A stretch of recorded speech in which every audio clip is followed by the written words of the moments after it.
As seen throughout the media, COVID-19 has taken over the world by storm. While by name and stature, it's a virus, its economic and social effects have taken the media over. Our minds are being taught to flinch at every dry cough, a telltale symptom of COVID-19. However, can it spread from people with no sign of the virus? If this were to be true, this would not only put emphasis on social distancing, but the need for increased testing and awareness.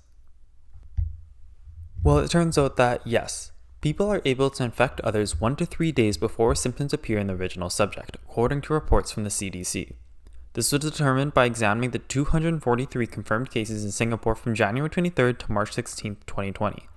Of these cases, there were 7 COVID-19 epidemiologic clusters in which presymptomatic transmission was identified.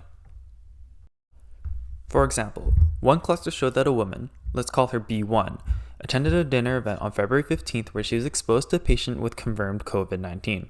On February 24th, B1 and another woman, B2, attended the same singing class. 2 days later, B1 developed symptoms, and B2 developed symptoms several days after that. Investigation of these clusters did not identify other patients who could have transmitted COVID-19 to the persons infected. In 4 clusters, including the case mentioned above, presymptomatic transmission exposure occurred 1 to 3 days before the source patient developed symptoms. Now we know that it can occur, but just not how it occurs. While presymptomatic transmission has been seen in other viruses such as SARS, there is still limited information about the implications behind it. We can still make some considerations and do some investigation. First, let's explain what a virus is, or rather, is not. A virus is not even a living thing. It's not a prokaryotic or a eukaryotic cell. A biological virus is actually like a computer virus. A computer virus contains its own unique coding and information, but is unable to function without an actual computer. A biological virus contains its own genetic information, but requires the machinery and resources of a host cell for reproduction.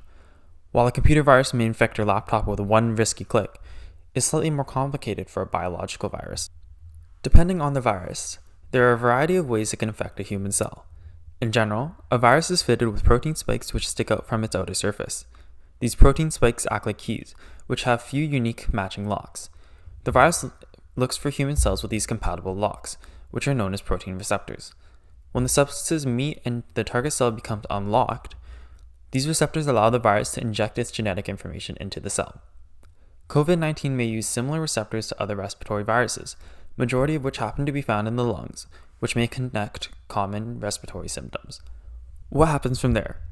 Viral reproduction can happen in 2 ways, the lysogenic cycle and the lytic cycle, and it depends on how patient the virus is. My hypothesis on presymptomatic and asymptomatic contagion is focused on the idea of COVID-19 being patient, in other words, the lysogenic cycle.